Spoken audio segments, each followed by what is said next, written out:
I'm the king of the casuals, the casual king. I'm the king of the casuals, the casual king. I don't like the wrestling in MMA wrestling. I love it personally. I love jiu-jitsu. Okay, look, I love jiu-jitsu. The king of the casuals, the casual king. King of the casuals, the casual king. 'Cause ain't nobody bringing you the casual bang. Episode 33, UFC 268. And with that, let's get straight into it and bring in the Bruise Brothers from the West Coast in Colorado.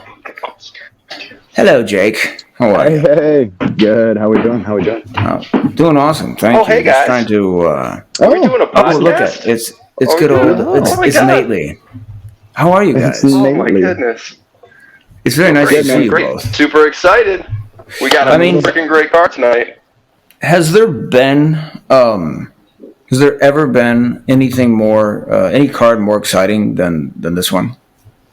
I'm just going to throw my pick early on this one. Obviously, going with Thug Rose in this one. I think she puts her asleep with inside 2. Whether it be she chokes her out, because I don't think Wei Li taps. She doesn't have that type of mentality. I think she goes to sleep either by submission or by knockout by end of round 2. Wow. Bold. Jake's going bold, Nate. I feel confident. I mean, I have Rose. It's just watching all the embeddeds and then just watching her prepare. And obviously, they're not showing you their A game shit, but just watching her movement and the way that Trevor Whitman's got her at this point. She seems so sharp.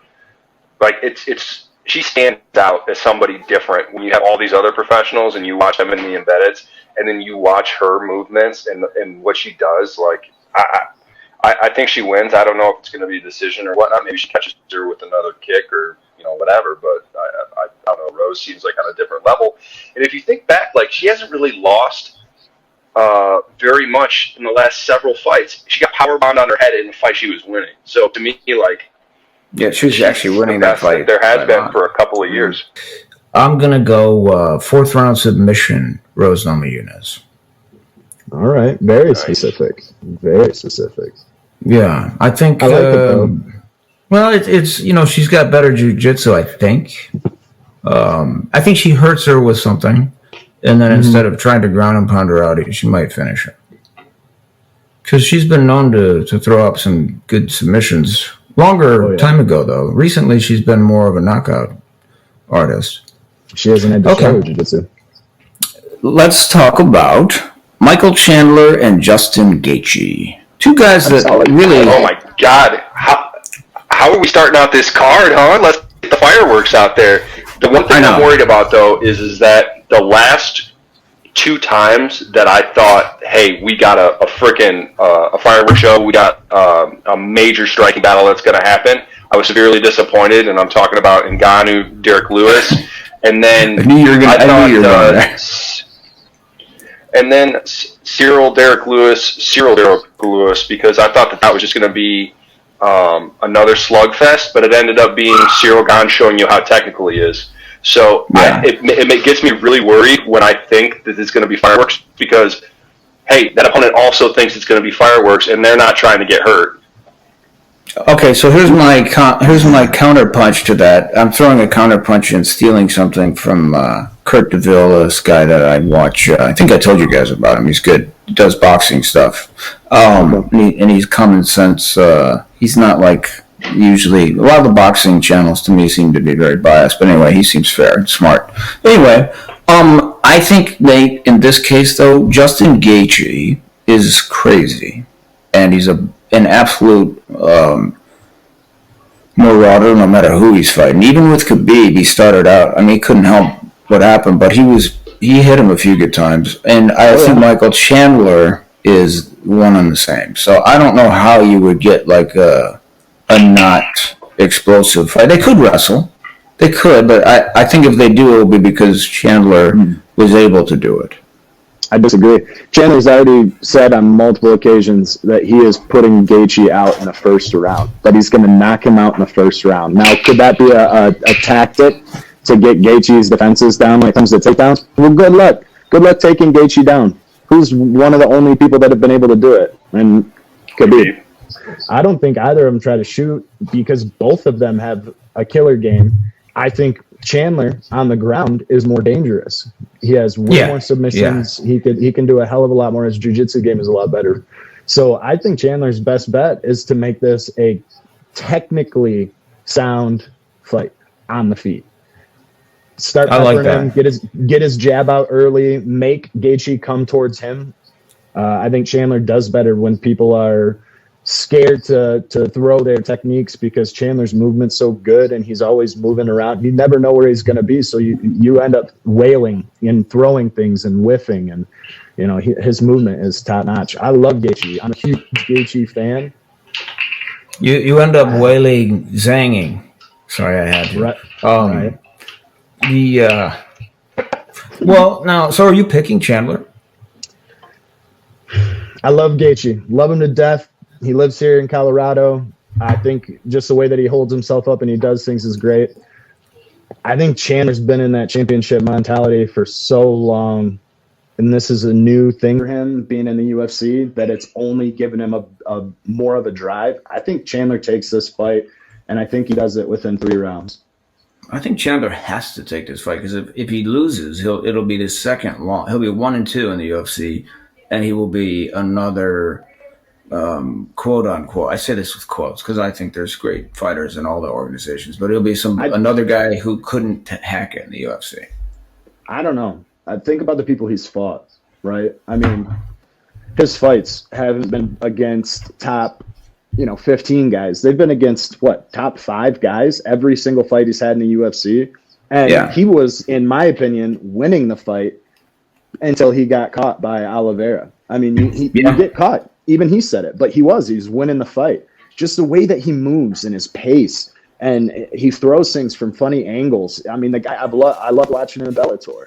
But I think that technically Gaethje's striking has gotten better, but I think that Chandler's has been on a different level for a much longer period of time. So, yeah, I'm taking Chandler in this one, I think.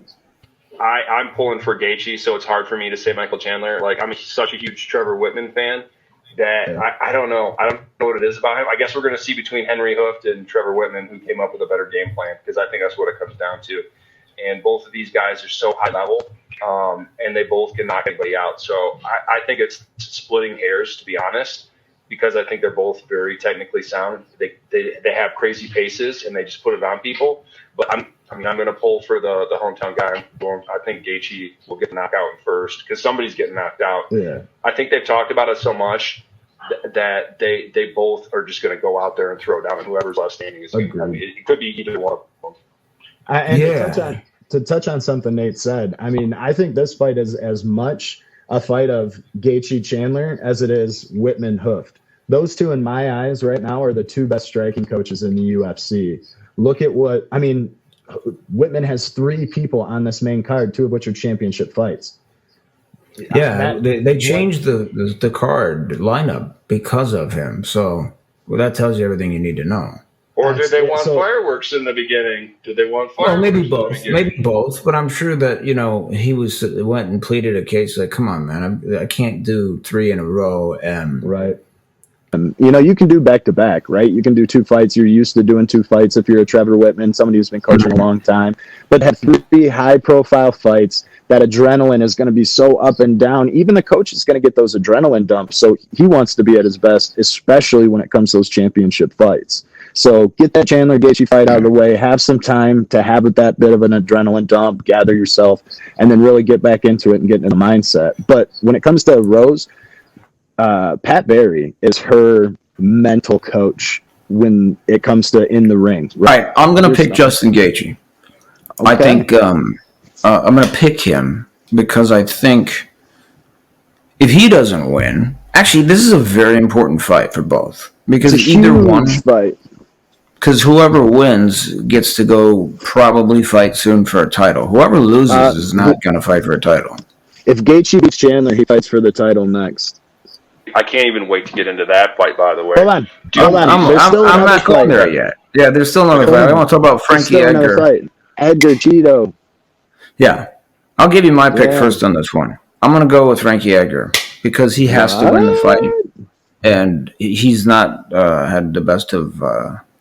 he got kneed by Sandhagen. He had a fight after that, right? Yeah. And he lost No, again. the last time he fought. The last Yeah, one was I had to so look up. good, I was right? looking up Frankie Edgar's record because I felt like he had lost a lot. He's 2-4 in the last 6. I think I mean, you look at his fights. This dude is a freaking grinder. He has had a lot of battles. He's got a lot of miles on him. This dude's been around what, like 15 years at this point almost. That's the only reason. Like, I think Cheeto has looked really good in his last couple of fights, but I just think the mileage that Frankie has, like, and he take those shots. He just took a freaking knee to the face, less than a year ago.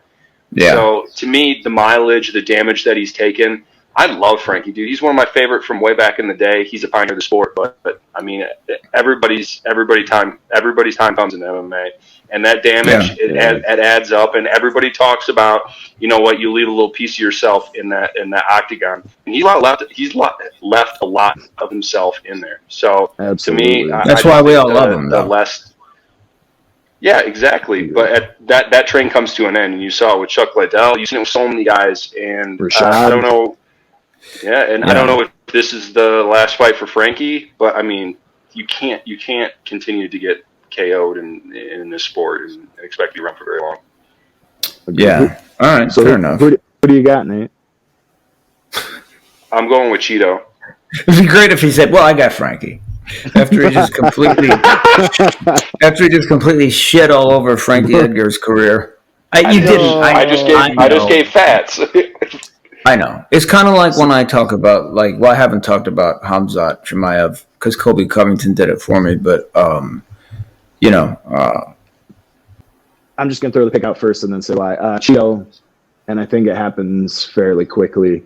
One, really like Cheeto. I like his skill set. His movement's crazy. I mean, he's fun to watch. Frankie, similar to Nate, I love Frankie. I've rarely seen a Frankie Edgar fight where I've said anything other than wow at the end of it, no matter which way it goes. So that's something to say about the guy. I love him. I hope, even with a win, I hope he retires tonight and goes on and does whatever the hell he wants to do. I just don't want to see him getting hit in the head anymore. He looked, and everything I watched this week, you know, getting ready for today, he looks tired. He looks old, and he doesn't look as healthy as he once did, man. And it worries me. I'm going to take Frankie Edgar.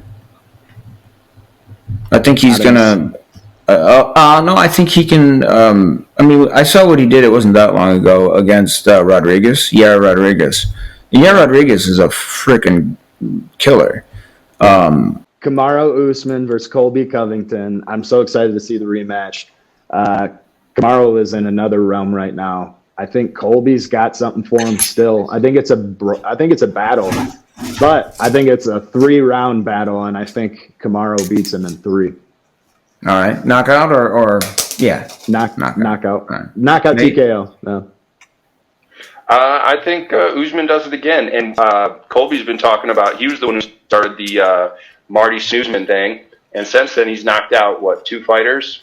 And I know freaking Colby's trying to brush that under the rug and say, "Oh, they're not good fighters." But I think that Trevor has gotten him since he switched to a different place. He's probably changed some of his fundamentals, and now he does have that power. So I think probably second or third probably gets a knockout.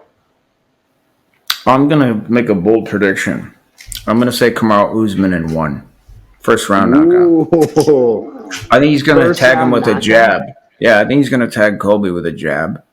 And Usman's jabs are like most people's, strong side. Yeah, like I do. I think he's going to knock him out in the first round just to make a point. Colby can take a punch. I know he can. I can't root against Kamaru Usman because he was so kind to Jack. I like Colby Covington's fighting style. Super excited for this card. Me too. Cannot wait. Claudia Gadelia, thanks for checking this stuff out. We love you. Thank you so much for messaging us. Sure. Really appreciate it. Thug Rose, good luck. Thank you for messaging us. We appreciate it. Get it. As always, at Jackie Mac forever, guys. This one's for Jack, and everyone is for Jack. Jack. That's right. We love and miss you.